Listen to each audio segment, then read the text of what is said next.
Muy buenos días o buenas noches.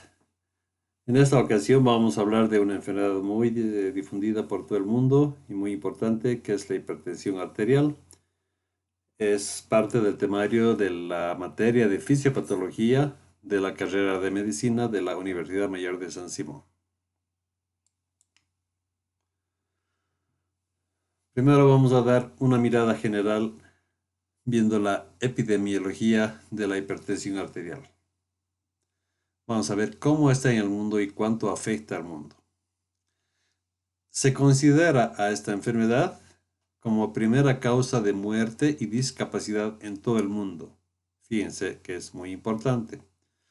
La hipertensión es responsable de al menos 45% de las muertes mundiales por cardiopatía y 51% por accidentes cerebrovasculares. Se estima que alrededor del 40% de los adultos mayores de 25 años en todo el mundo tienen hipertensión. Es decir, es una realmente población muy importante que padece de este mal.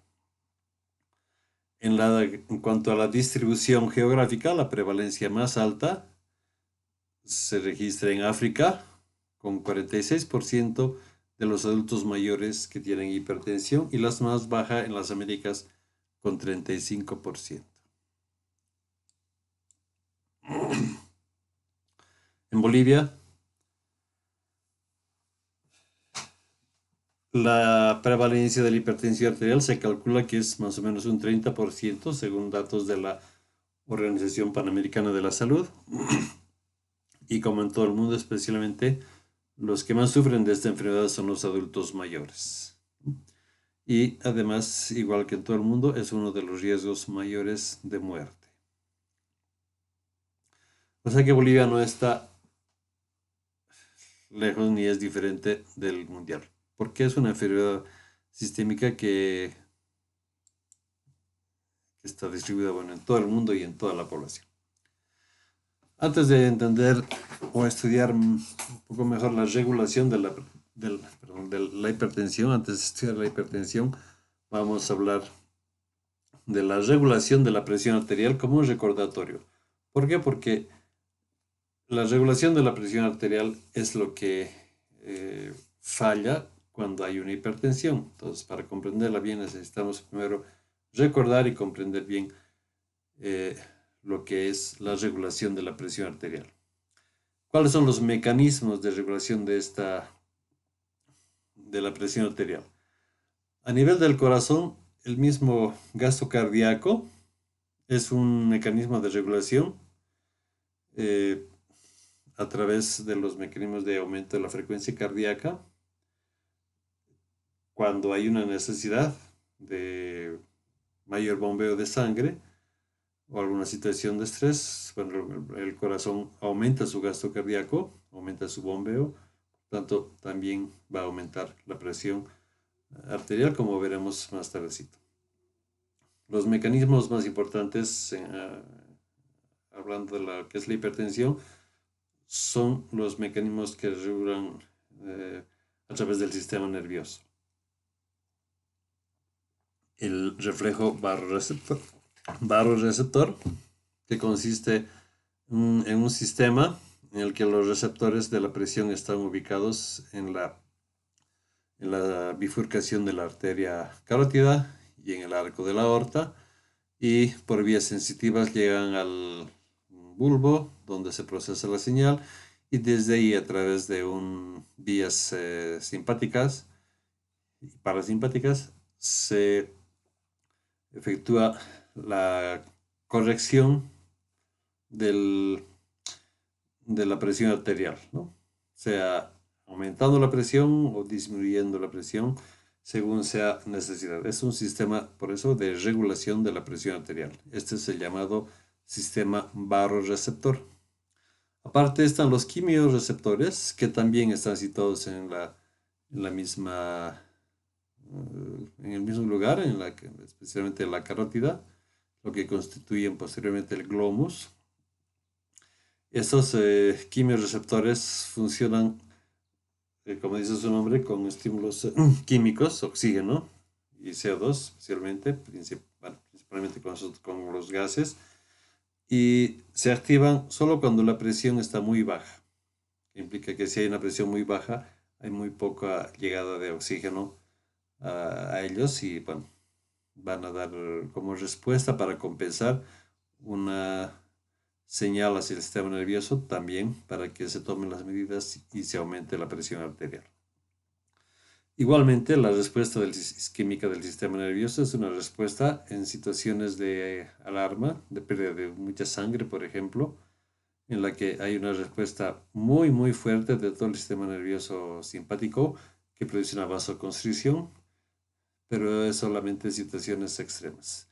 Y finalmente, los receptores de baja presión, cuando la presión está muy baja, son receptores que están situados en las aurículas y algunos en los ventrículos. Y igual responden en situaciones donde la presión está muy baja. En cuanto a los otros mecanismos importantes para regular la presión arterial, son el sistema renina-angiotensina, ¿no? Que es un sistema en el que participa el riñón y una hormona angiotensina que es producida por conversión a partir del angiotensinógeno, que es una proteína producida por el hígado y que normalmente está circulando en la sangre, sobre quien actúa la renina para convertirla en angiotensina 1 y luego por otra enzima que es la enzima convertidora de angiotensina, que es la ECA en los pulmones, se convierte a angiotensina 2, que es la molécula verdaderamente activa. Y el otro mecanismo es la diuresis de presión. Es un mecanismo propio del funcionamiento del riñón, que consiste en que cuando aumenta la presión arterial, aumenta la diuresis, o cuando disminuye la presión arterial, disminuye la diuresis. O sea, es una respuesta directa en relación a la presión arterial. Todos estos mecanismos de regulación van a actuar en sobre las variables de esta ecuación, que es la ecuación de Ohm para la circulación sanguínea. Y la ecuación es la siguiente. La presión arterial depende, ¿no? Es igual al gasto cardíaco multiplicado por la resistencia vascular periférica. ¿Qué significa en términos del cuerpo humano? La presión arterial, la fuerza con la que está empujando la sangre a las arterias y con la que está circulando en todas las arterias, depende de estas dos variables. El gasto cardíaco, que a su vez depende de la frecuencia cardíaca multiplicada por el volumen latido, es decir, que cada vez que el corazón bombea cierta cantidad, multiplicamos esa cantidad por el número de veces en un minuto y vamos a tener el gasto cardíaco, que normalmente saben que es de 4.500, 4.900, 5.000 milímetros, ¿no? 70 latidos por minuto, 70 mililitros por cada latido, nos da 4.900 mililitros por minuto. Eso es lo que se llama el gasto cardíaco. Y eso está multiplicado por la resistencia vascular periférica. Y la resistencia vascular periférica depende principalmente, no únicamente, pero sí principalmente, del diámetro de los vasos. Si tienen un vaso con cierto diámetro y ese diámetro aumenta, se hace más grande, la resistencia disminuye. Por el contrario, si el diámetro más bien disminuye, la resistencia aumenta. De manera que esta resistencia generada por el diámetro de los vasos, multiplicada por la cantidad de sangre, por el gasto cardíaco que fluye por todo el sistema circulatorio, nos va a dar como resultado la presión arterial. Y si hablamos de regulación, un aumento o disminución de la presión va a depender de cualquiera de estos factores.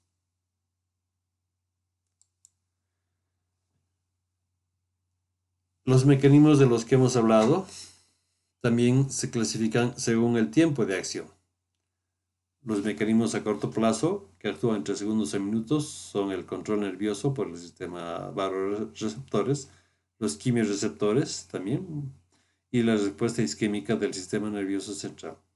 En realidad, el que más actúa siempre es el sistema barorreceptor, porque es el que constantemente está regulando cualquier movimiento. Por ejemplo, si uno está acostado y de pronto se pone de pie, baja momentáneamente la presión o el flujo, más bien, el flujo sanguíneo hacia el cerebro, y eso es suficiente para que los barorreceptores hagan el ajuste correspondiente para que no falte nunca sangre a la cabeza. Luego, los mecanismos de largo plazo, ¿no?, que duran entre 30 y 60 minutos. Tenemos entre ellos el sistema renina-angiotensina, la relajación de la vasculatura por el estrés y el desplazamiento de líquidos. De estos, el más importante es el primero, el sistema renina-angiotensina. Y a largo plazo, el que decíamos que dura días, semanas, meses e incluso años, es el sistema de líquidos renal corporal, ¿no? Es el sistema de diuresis de presión principalmente y el mecanismo propio del riñón. Vamos a hablar un poco de estos dos últimos. ¿Cómo se regula la presión? Bueno, aquí en este cuadro se muestran los sistemas de regulación más importantes relacionados entre sí, porque obviamente todos actúan sobre la misma variable, que es la circulación de la sangre por el sistema circulatorio, y especialmente la variable más importante, que es la constricción de los vasos y el gasto cardíaco, como hemos visto en la ecuación. Entonces, ¿qué tenemos? Hay tres niveles: los sensores, los mediadores y los efectores. Los efectores son aquellos que van a efectuar un trabajo concreto, los que van a efectuar, en este caso, la excitación cardíaca o la vasoconstricción y retención renal de agua y sodio. La excitación cardíaca, es decir, el aumento de la frecuencia cardíaca, a eso se refiere. La vasoconstricción es obvio, la disminución del diámetro de los vasos, y la retención renal de agua y sodio, que a su vez van a tener el efecto de retener más agua y por tanto aumentar el volumen, y eso aumenta la presión. Esos tres mecanismos son los que intervienen en los que determinan la presión arterial media, o sea, la presión con la que está circulando la sangre en todo el sistema. Estos efectores dependen de otros que son los mediadores, los que llevan la señal, que son el sistema nervioso simpático, que regula la excitación cardíaca, frecuencia cardíaca y la contractilidad cardíaca, y a su vez también influye, tal vez el más importante, sobre el diámetro de los vasos, ¿no?, disminuyendo, o sea, produce una vasoconstricción. El otro es la hormona antidiurética o vasopresina, cuyo efecto rápido es la vasoconstricción, pero cuyo efecto a largo plazo es retención de agua principalmente, y a través de la retención de agua, aumento de volumen. El aumentar volumen, como ya dijimos antes, igual regula la presión arterial. Y el tercero es el eje renina-angiotensina-aldosterona, en el que si aumenta la renina, aumenta la liberación de renina, que va a actuar sobre el angiotensinógeno para convertirlo a angiotensina 1 y luego a angiotensina 2 por la enzima convertidora de angiotensina en el pulmón. Y esa angiotensina va a llegar a la glándula suprarrenal, donde libere aldosterona. Entonces, ese eje, renina, angiotensina, aldosterona, el efecto final que va a tener es retención renal de agua, pero también sobre la vasoconstricción. Si vamos a un nivel más arriba, esos mediadores a su vez están regulados, digamos, o estimulados por otro nivel, que son los sensores. Los sensores, como hemos dicho, de corto plazo vendrían a ser los vasoreceptores, ¿no? Hay otros vasoreceptores de presión baja, los receptores de presión baja que están en las aurículas, otros, y el aparato yuxtaglomerular situado en las nefronas. Esos son los niveles, los sensores. Y finalmente estos se van a activar cuando el volumen circulante efectivo sea bajo. Es decir, si el volumen está bajo, disminuye la presión arterial y entonces se estimula el aparato glomerular, se estimulan los vasoreceptores de baja presión y los vasoreceptores también de alta presión, en general los vasoreceptores, que a su vez, a través de sus mediadores, de los que ya hemos hablado, van a producir un aumento en la excitación del corazón, vasoconstricción y retención renal de agua y sodio. Estos tres efectos finales van a conducir a que se regule la presión arterial media. Como ven ustedes aquí en el cuadro, podríamos destacar que el eje adrenina-angiotensina actúa sobre la vasoconstricción. La ADH, que es la vasopresina, actúa también sobre los vasos, produciendo también vasoconstricción. Y directamente el sistema nervioso simpático, a través de la liberación de la adrenalina, también produce vasoconstricción. Digamos, los vasos reciben acción de parte de tres lados, de tres mecanismos diferentes. O sea que podríamos decir que la variable más importante en la regulación de la presión arterial es la vasoconstricción, sin desmerecer los otros. La vasoconstricción a corto plazo. Y la retención renal de agua, ese sí es también el más importante, pero a largo plazo. Esos son conceptos importantes para después entender el proceso de la fisiopatología de la hipertensión arterial. Bien, y una última cosa, esta retención renal de agua, como ven ustedes, tiene una asa negativa, o sea, retroalimentación negativa para corregir el volumen.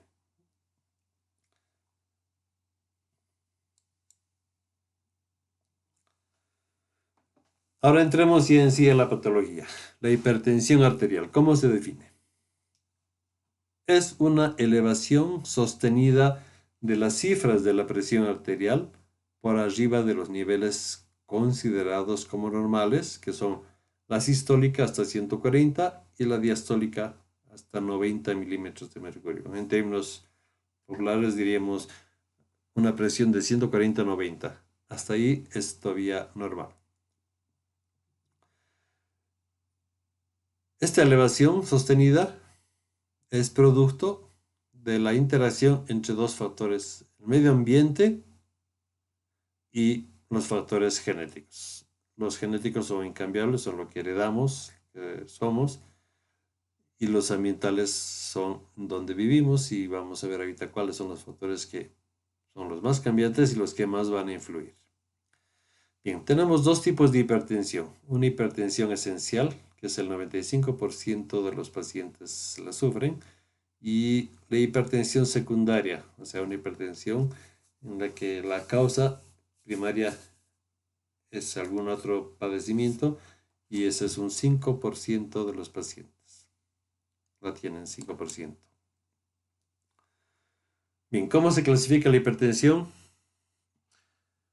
Primaria o esencial, la que hemos dicho, el 95%, que es causada por la interacción de muchos factores. Al decir esencial o primaria, es que realmente no existe una etiología única, sino es un conjunto de varios factores que interaccionando entre ellos van a producir la hipertensión. ¿Cuáles son esos factores?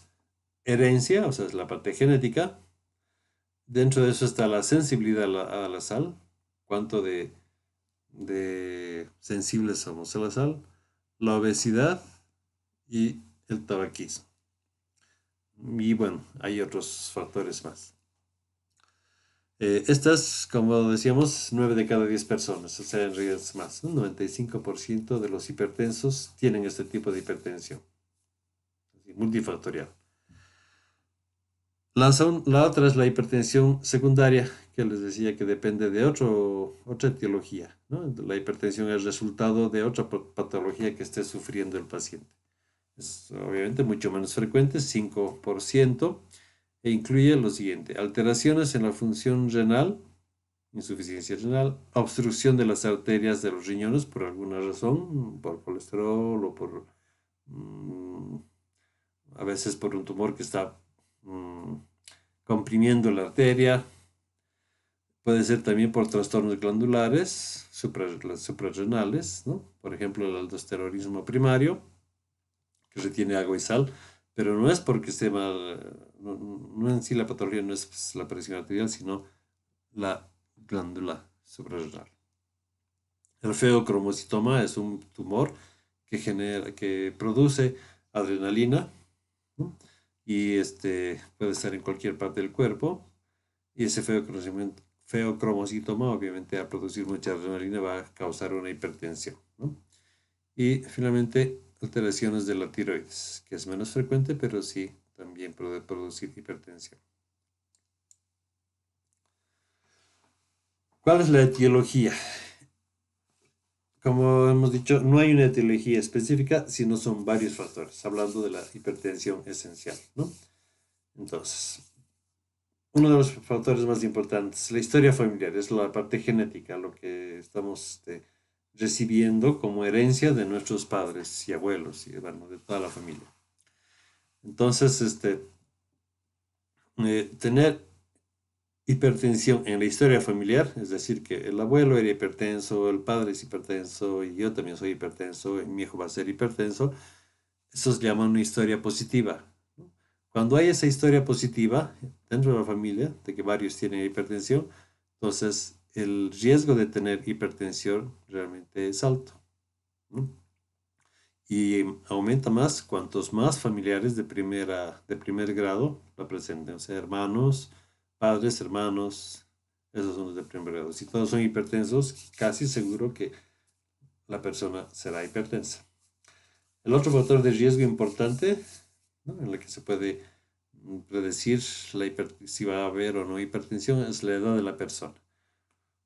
Cuando los parientes te presentaron hipertensión a edad más joven, más temprana, es mayor riesgo para esa persona. Y cuanto esta persona sea más joven, también mayor riesgo. Si está con ya problemas de hipertensión desde temprano, entonces se va, o sea, desde joven, entonces sí se va, es más probable que tenga hipertensión.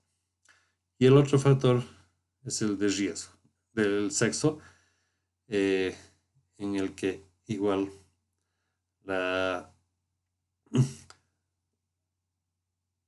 la edad siempre va a ser mayor en las mujeres, ¿no? O sea, es más frecuente en mujeres que en varones. No hay gran diferencia.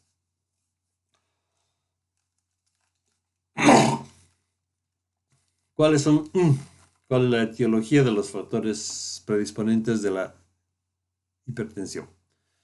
Entonces hablábamos de la interacción que hay entre la genética y el ambiente, ¿no? ¿Se acuerdan de la balancita? Vamos a hablar un poco de la parte genética. Entonces, la hipertensión puede ser resultado de la interacción entre variaciones genéticas y factores ambientales, o sea, la interacción entre las dos, ¿no? ¿Cuáles, por ejemplo? El estrés, la dieta, actividad física.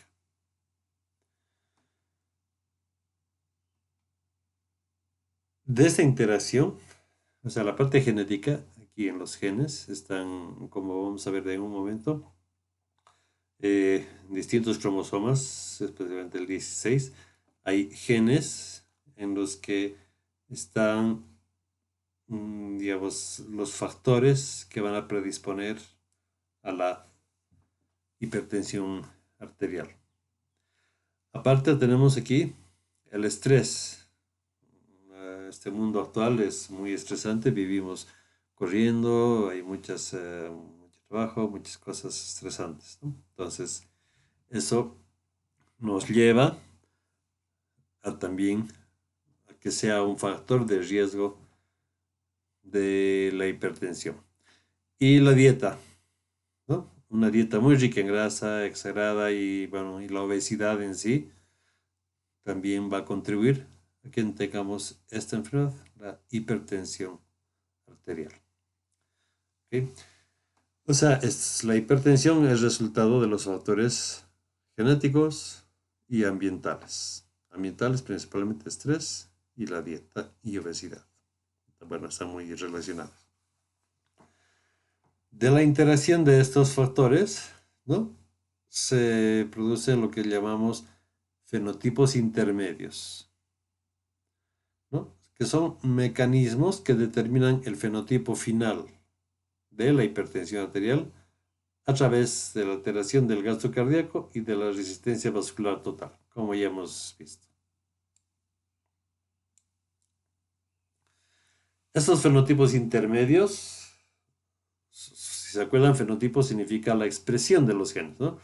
Entonces, estos fenotipos intermedios, eh, bueno, como resultado de que están en los genes, más lo que viene del ambiente, tendríamos ahí, bueno, son los siguientes: el sistema nervioso autónomo, sistema renina-angiotensina, ¿no? Alterados, obviamente esos, factores endoteliales alterados, hormonas vasopresoras y vasodilatadoras también alteradas, volumen de líquido corporal alterado, excreción de sodio alterado, el sistema renal calicreína quinasa, son vasodilatadores también alterados, reactividad vascular, contractilidad cardíaca, función renal, estructura del sistema cardiovascular. Todos estos son fenotipos intermedios que van a estar alterados por acción del ambiente. Hay una predisposición genética, ese es el fenotipo, y que se altera, o se expresa más bien, con factores ambientales, ¿no? Entonces, de ahí podríamos decir que varios genes participan en el desarrollo de la hipertensión, la mayoría de ellos involucrados directa o indirectamente en la reabsorción renal de sodio. Si hacemos aquí un repaso rápido, tiene relación con el sodio, las hormonas también, el líquido, el volumen también, la restricción de sodio también, el sistema renal también, contractilidad cardíaca, bueno, directamente función renal en sí y estructura del sistema. Bueno, la mayor parte son relacionados al sodio. En este cuadro de abajo se expresa más o menos cómo se produce esa interacción, ¿no? Ese es un cuadro que presenta la American Heart Association y es así. Tenemos múltiples genes, factores del medio ambiente, estrés, obesidad, etc. Entre los dos dan esto, fenotipos intermedios que están aquí. Y eso se expresa así en esta tabla, en este cuadro. Entonces tenemos aquí presión arterial sanguínea, 60, 140, 220, y aquí distribución de la población, ¿no? Entonces, la susceptibilidad genética. La distribución de la población es más o menos la siguiente. La mayor parte de la población, o sea, este pico, tendría una presión arterial de más o menos 100, ¿no? 100, 110, digamos, cerca ahí. ¿Okay? Entonces, la distribución significa que la mayor parte están situados entre 100 y luego decae. Es una distribución normal, ¿no? Este es el promedio, digamos así. No todos son iguales, obviamente, ese es el promedio. ¿Okay? La obesidad, la línea punteada, fíjense ustedes, también tiene una distribución normal, pero está aquí, ya tiene la presión arterial media, máxima, más aumentada, ¿no? O sea, el 50, más o menos 50% de la población tiene esa susceptibilidad genética y tiene pero una presión arterial más o menos normal. La obesidad, ustedes ven, 30% de la obesidad tiene una presión arterial más alta, que ya está 110, 120 más o menos, Y si a eso le aumentamos alcohol, altos grados de alcohol, la distribución de la población que tiene presión arterial alta, que llega hasta aquí a 140.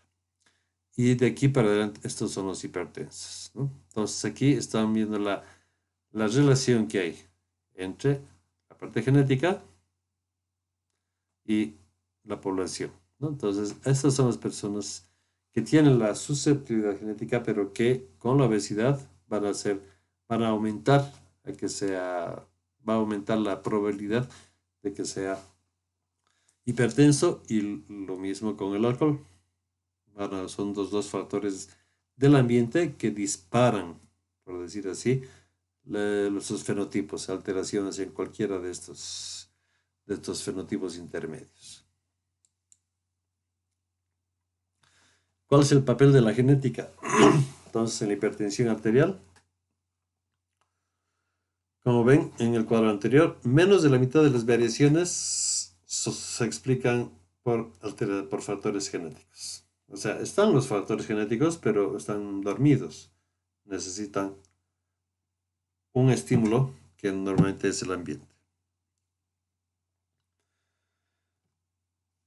Como hemos dicho, la mayoría de los genes involucrados están directa o indirectamente relacionados a la reabsorción renal de sodio.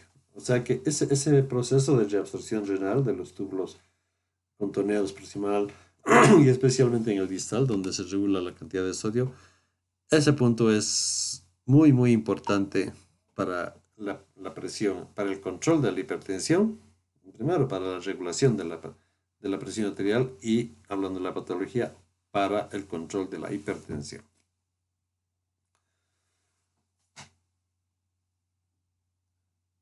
En cuanto a la herencia específica, solo 1 a 2% de los casos de hipertensión se deben a lesiones monogénicas, o sea, que se hereda del padre como dominante o de la madre, ¿no? Hipertensos, y el hijo hipertenso seguro, aunque no sea obeso, no consuma alcohol y no esté estresado, o sea, no haya ningún factor ambiental, pero sí por la genética va a estar alterado, pero solo esa población, solo 1 a 2% de los casos, nada más, ¿no? Esa es cuánto es la herencia mendeliana.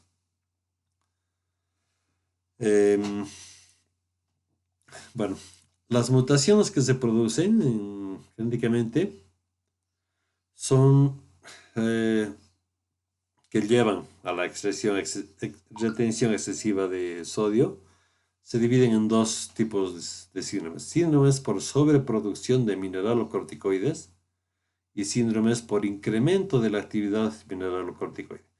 Entonces, aquí para que se entienda más, los mineralocorticoides, la aldosterona específicamente, es la que regula la absorción de sodio.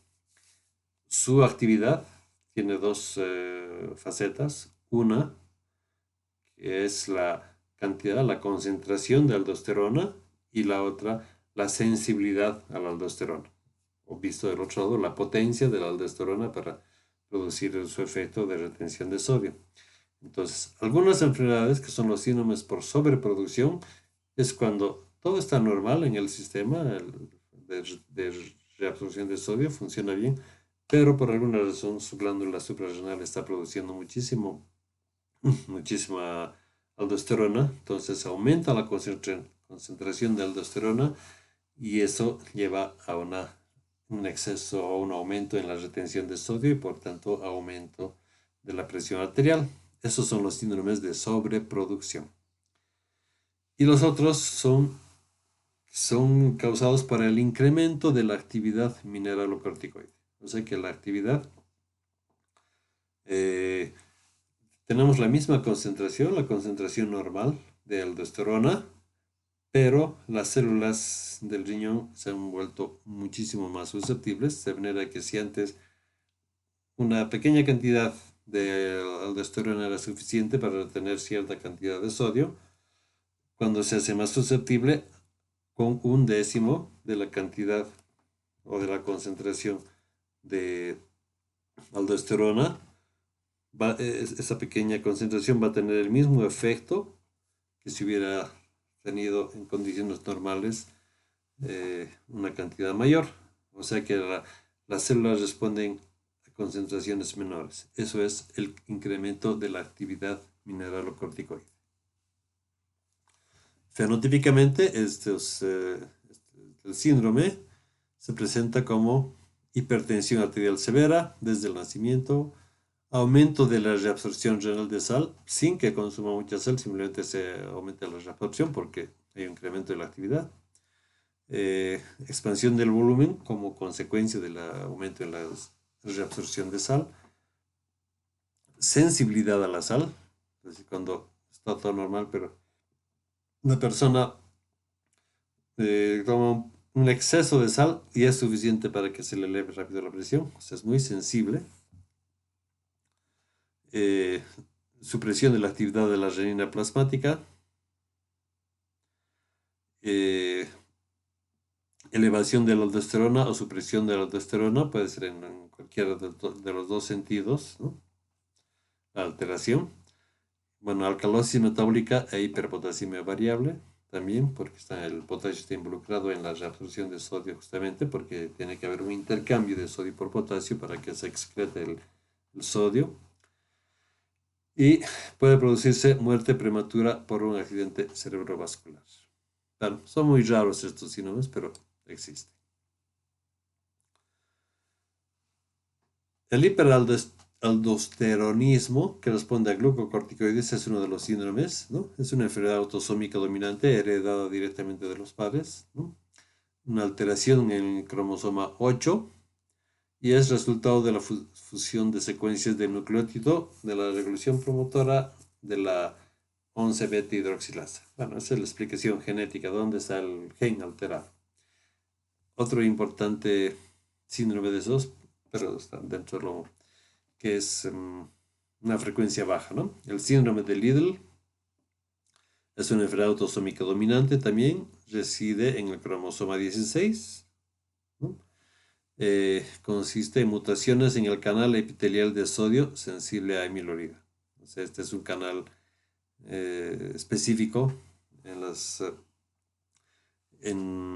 de los canales de sodio en general, ¿no?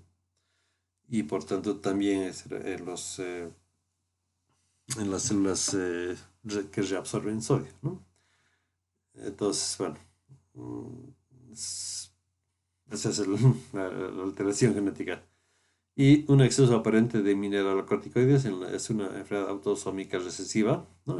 Necesita de los dos padres para que se produzca la enfermedad y consiste en que hay una mutación en la isoforma de la 11-beta hidroxiesteroide deshidrogenasa. Es parte de la formación del aldosterona.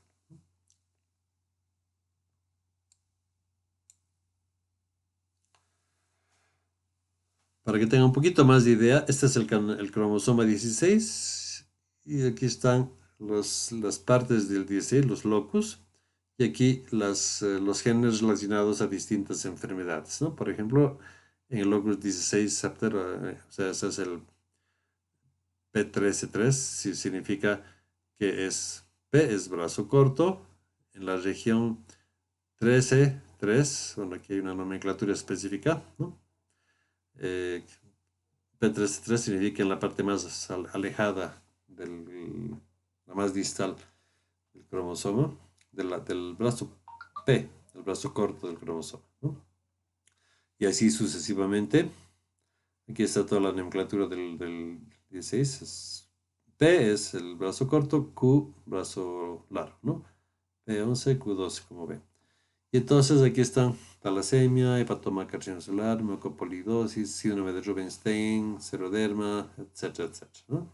Varias enfermedades que ya se han detectado que tienen su origen en una alteración genética de este cromosoma. Y dentro de esto entonces encontramos aquí la hipertensión debida al exceso de mineralocorticoides, ¿no? Este estaría aquí en el 16q22, ¿no? O sea que a este nivel está una alteración para una hipertensión secundaria genética. Y aparte, aquí hay otro síndrome que está en el brazo P, que es el de la hipertensión esencial, ¿no?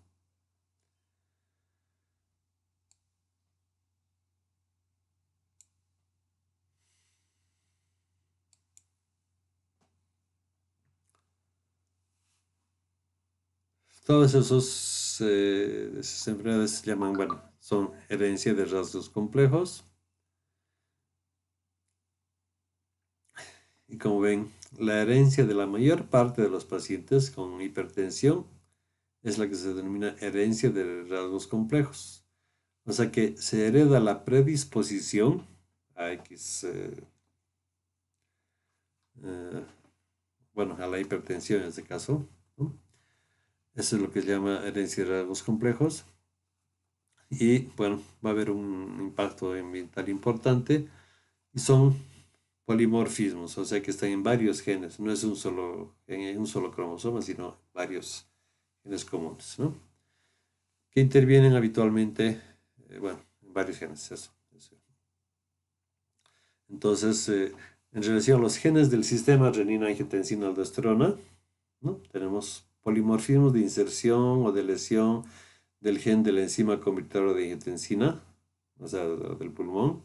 Hay varios genes que pueden alterar las enzimas o la conversión de eso. Luego tenemos el gen de la aldosterona sintasa, el gen del receptor tipo 1 de la angiotensina 2, ¿no? Todos estos son genes que están codificando información sobre lo que es la función de la angiotensina y de la aldosterona, y ahí puede haber una alteración, por tanto va a haber un exceso en la reducción o más bien una disminución. De todos modos, esos son los genes involucrados en la alteración de la presión arterial. Y finalmente hay un gen de la calicreína, ¿no? La calicreína es una molécula vasodilatadora que está normalmente en el riñón.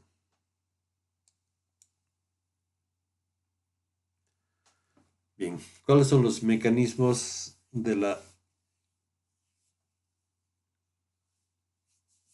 hipertensión arterial?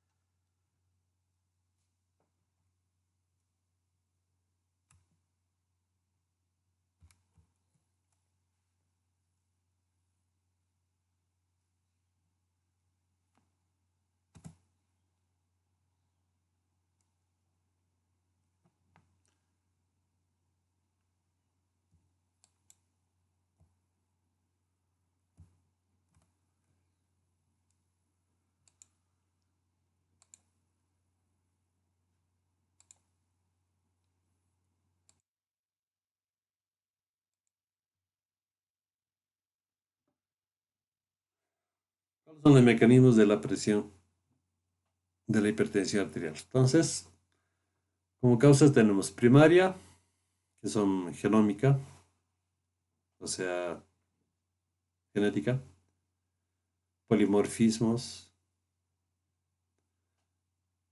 Esos polimorfismos pueden estar alterados el sistema renina-angiotensina-aldosterona, en el manejo renal del sodio, la función endotelial, perdón, los receptores adrenérgicos y otros, ¿no? Todos estos son polimorfismos, es decir, predisposición genética a que uno de estos mecanismos no funcione bien. Del sistema renina-angiotensina tenemos aquí la alteración en la ECA, la AGT, el receptor AT1, la aldosterona sintasa, bueno, específicamente dónde está la falla. No vamos a entrar en tanto detalle. En cuanto al manejo del sodio, bueno, alteración en el canal del sodio, alfa-adenosina, péptido auricular natriurético, péptido del natriurético auricular, ¿no? Péptido natriurético auricular. Esas son alteraciones también que van a dar hipertensión, ¿no? En cuanto a la parte endotelial, la sintasa de ácido nítrico, receptores de la endotelina, la eritropoyetina, receptores beta-adrenérgicos, beta y alfa, y otros, catalasa, leptina, factor nuclear. Como vean, hay muchas enzimas que pueden estar alteradas o muchas vías metabólicas alteradas. En cuanto a las secundarias, pueden haber una alteración epigenética, o sea que el ambiente ya ha modificado un poco la información genética y eso se puede incluso heredar. Y ahí tenemos, por ejemplo, alteraciones en el estrés oxidativo del óxido nítrico, ¿no? el sobrepeso, alimentación, el exceso de sodio, dislipidemias, hiperglicemia, hiperinsulismo, alteraciones del ciclo circadiano, sedentarismo. Todo esto puede llevar, sería una causa secundaria. Y todo eso, como ven, termina en hipertensión arterial. Entonces, entrando un poco en detalle en los factores etiológicos de la hipertensión esencial, tendríamos resistencia a la insulina. Ustedes saben que la resistencia a la insulina es parte del mecanismo de la diabetes. Entonces tenemos aquí que la insulina favorece a la retención renal de sodio, ¿no? Y aumenta el volumen intravascular y eso aumenta la actividad del sistema nervioso simpático y aumenta la resistencia periférica, esa vasoconstricción, y aumenta el gasto cardíaco. Por tanto, si los dos aumentan, si se acuerdan de la ecuación, aumentando estos dos va a aumentar la presión arterial. Otro mecanismo es la ingesta elevada de sal en pacientes con sensibilidad a la sal o de por sí son hipersensibles a la sal, ¿no? Si hay un aporte excesivo de sal, aumenta el volumen sanguíneo y de la precarga, eleva el gasto cardíaco y también, por tanto, aumenta la presión arterial. Edad y sexo, la prevalencia de la hipertensión en el varón aumenta progresivamente hasta la década de los 70. O sea que en los varones, hasta los 70 años, la prevalencia va aumentando y esa es su, digamos, su meseta. En cambio, en mujeres, el mayor incremento recién se produce en la década de los 50 y va aumentando hasta los 80. El alcohol es un factor que va a producir también hipertensión. El sedentarismo, la falta de ejercicio, condiciona a que no se prevengan y restablezcan las alteraciones de la vasodilatación dependiente del endotelio que aparecen con la edad, ¿no? O sea, hay que hacer ejercicio por eso, por esta razón, para evitar que cambien los vasos, ¿no? El ejercicio previene eso. El estrés es un estímulo evidente del sistema nervioso simpático, ¿no? Y finalmente la ingesta baja de potasio, como les decía, el potasio es un elemento importante para la reducción de la reabsorción de sodio porque tiene que haber un intercambio. Entonces, si hay bajo potasio, el organismo no puede darse el lujo de perder. Potasio es uno de los iones más importantes, determinantes para toda la excitabilidad de las células. Por lo tanto, si hay una baja ingesta de potasio, se va a excretar poco sodio porque el organismo va a tratar de ahorrar ese potasio. Entonces, como no se excreta, o sea, se reabsorbe el sodio, o sea, se intercambia sodio con potasio para que salga potasio, se, se absorbe, para que salga sodio, pero no se absorbe potasio. Entonces, si hay bajo potasio, no va a haber buen funcionamiento de eso. Por tanto, el sodio no va a ser, no va a ser excretado como debería ser. Y finalmente la obesidad, ¿no? La obesidad tiene muchas consecuencias a nivel de todo el cuerpo, ¿no? Y de toda la fisiología.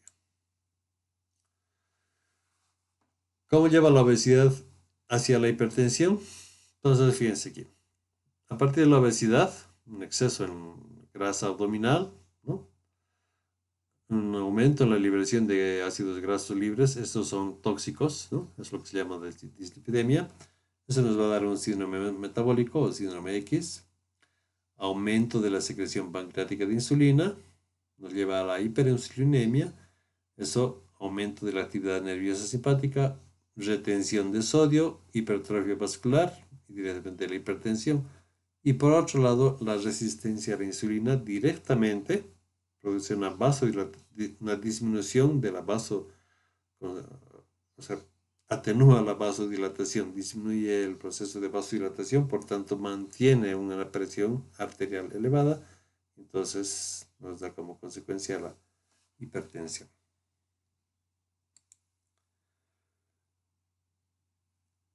La manera de cómo el aporte excesivo de sodio influye en la reducción del número de nefronas, el estrés, la nutrición genética, la obesidad. Todos estos factores, que son factores etiológicos, estimulan a estos otros que son los reguladores, retención real de sodio, disminución de la superficie de filtración, hiperactividad, exceso de renin-angiotensina, alteración de la membrana celular, hiperinsulinemia, todos estos son los reguladores y esos van a afectar en los siguientes. Van a aumentar el volumen circulante, van a producir una constricción venosa, eso va a llevar a un aumento de la precarga y por otro lado la hiperactividad nerviosa puede llevar a un aumento en la contractilidad cardíaca y todos esos en conjunto van a llevar a que un aumento en el gasto cardíaco. Y aparte, la construcción funcional de los vasos, ¿no? Sea por exceso de renin-angiotensina, por alteración de la membrana, del endotelio o por la hiperinsulinemia, ¿no? Aquí nos va a dar una hipertrofia estructural de los vasos, se va a engrosar el vaso. Entonces, todos en conjunto nos van a dar un aumento de la resistencia periférica. Y entonces, volviendo a la ecuación anterior que hemos hablado, un aumento de la resistencia periférica multiplicada por un aumento además del gasto cardíaco nos va a dar entonces hipertensión.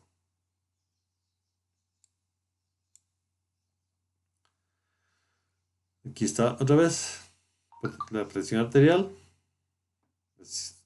el gasto cardíaco, que es volemia, contractilidad miocárdica, frecuencia cardíaca, todo eso multiplicado por vasoconstricción funcional, o estructural de las arterias, o sea, aumento de la resistencia periférica. Y aquí tendríamos el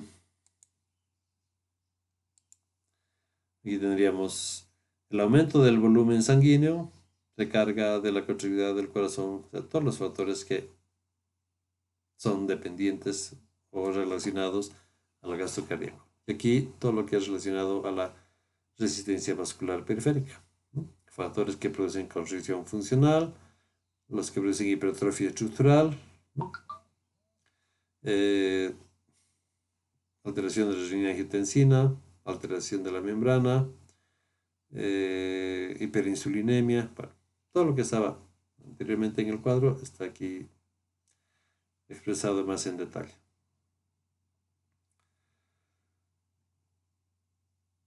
A veces la rarefacción capilar, o sea, cuando disminuye el número de capilares, ¿no? En algunos órganos, puede presentarse ese fenómeno en las primeras fases de la hipertensión, ¿no?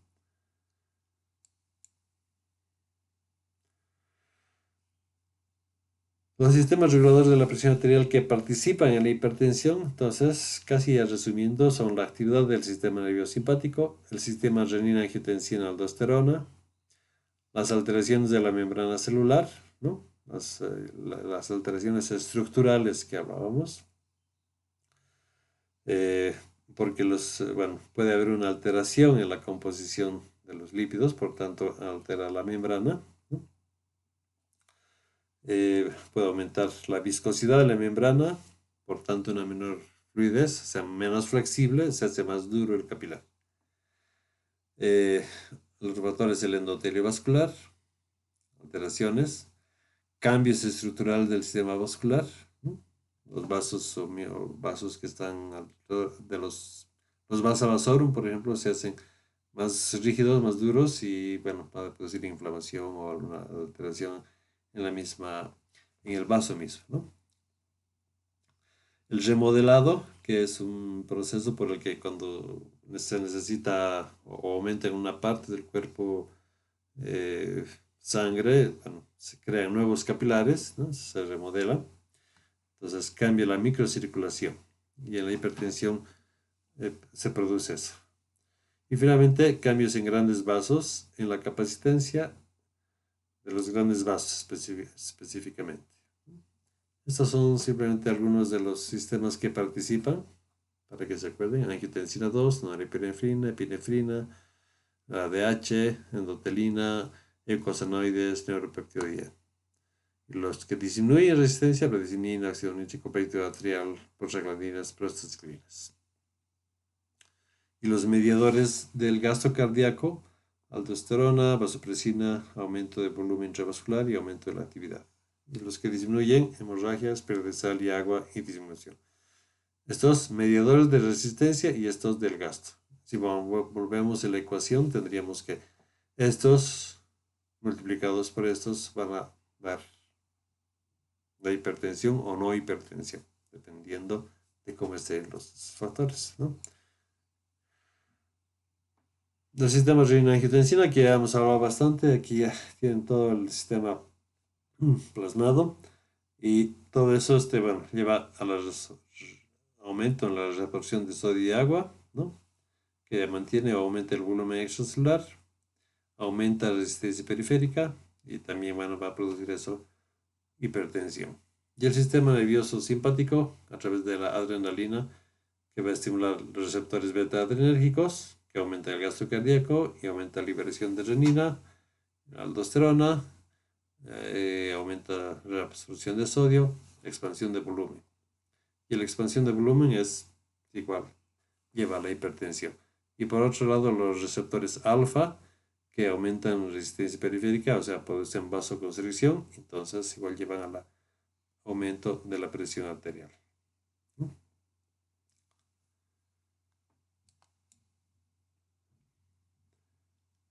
Finalmente, el endotelio, los cambios que se producen en el endotelio son los siguientes: por el óxido nítrico, la prostaciclina y factor hiperpolarizante, factores de crecimiento, las moléculas de adhesión de leucocitos, factores que intervienen en la coagulación y factores reguladores de la fibrinolisis. Todos estos tienen acción en el endotelio directamente.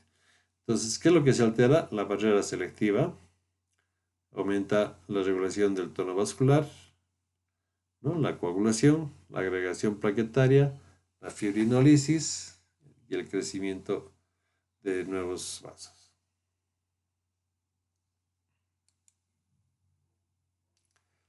Estos son simplemente para mostrar los cambios en la capacitancia de los grandes vasos. En paciente joven, ¿no? Velocidad de pulso 8, velocidad de pulso 12, aquí. Aquí están señalados los que, cómo aumenta la presión sistólica, ¿no?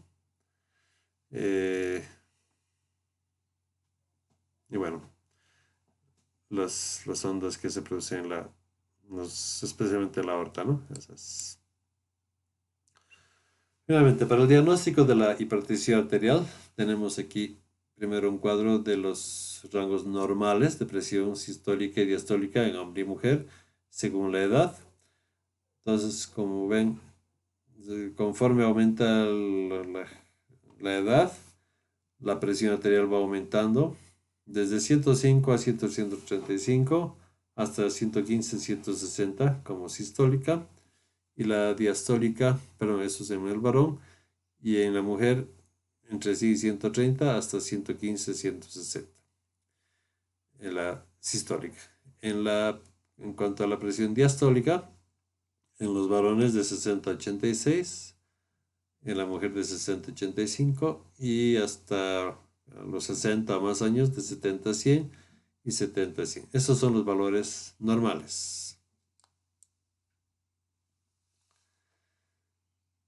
En cuanto a los síntomas y signos de la presión de la hipertensión, tendríamos aquí: la mayoría de las personas que padecen de hipertensión no lo saben porque no hay sintomatología, ¿sí? Pero puede presentarse así, con dolor de cabeza, mareo, zumbido de oídos, sensación de luces, o sea, los fosfenos, visión borrosa, dolor en el pecho y a veces dolor lumbar o tobillos hinchados. Los primeros cuatro son los más comunes, ¿no? Que haya dolor de cabeza, mareo o zumbido en los oídos, ¿no? O los fosfenos.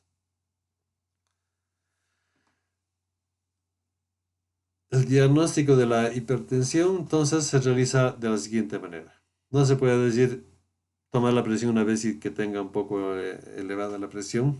No podremos decir que ya es hipertenso. hay que hacer por lo menos en 2 visitas, al menos 2 visitas, y cuando se toma la presión tiene que estar en total reposo, ¿no? El paciente en total reposo por lo menos 5 minutos desde que ha llegado, mejor si deja más tiempo, 2 visitas. Ok, si en esas 2 visitas tiene entre 130 eh, hasta 139 y 89 de diastólica, hay que hacerle un seguimiento anual, ¿no? Si no ha pasado eso, dice, bueno, no es hipertenso, pero hay que hacerle control, que es un seguimiento cada 6 meses o cada año. Pero si en esas visitas tiene una presión arterial de 180 a 120,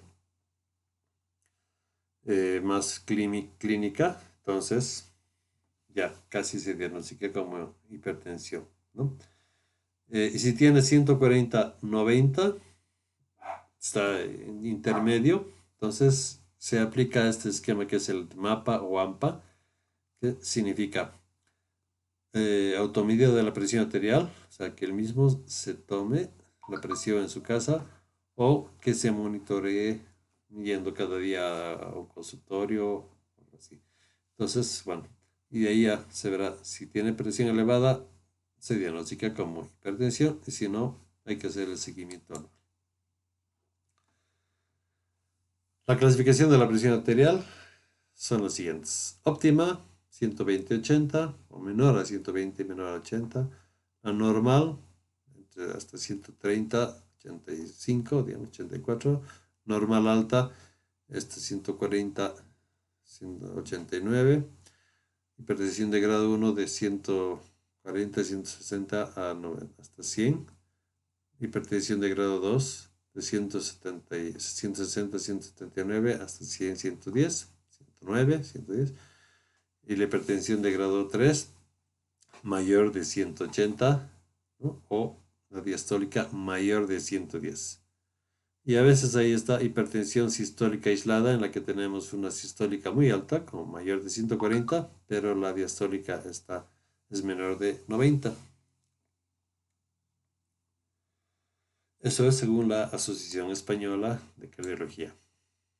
Según la American Heart Association, también la clasificación es similar: normal, elevada, arterial grado 1, hipertensión grado 2, ¿no? Los valores son más o menos parecidos, solo que aquí incluye una crisis hipertensiva, ¿no? Cuando la sistólica es más de 180 y la diastólica es más de 120. Muchas gracias por su atención. Esperemos que se cumplan las expectativas que tenían sobre el tema.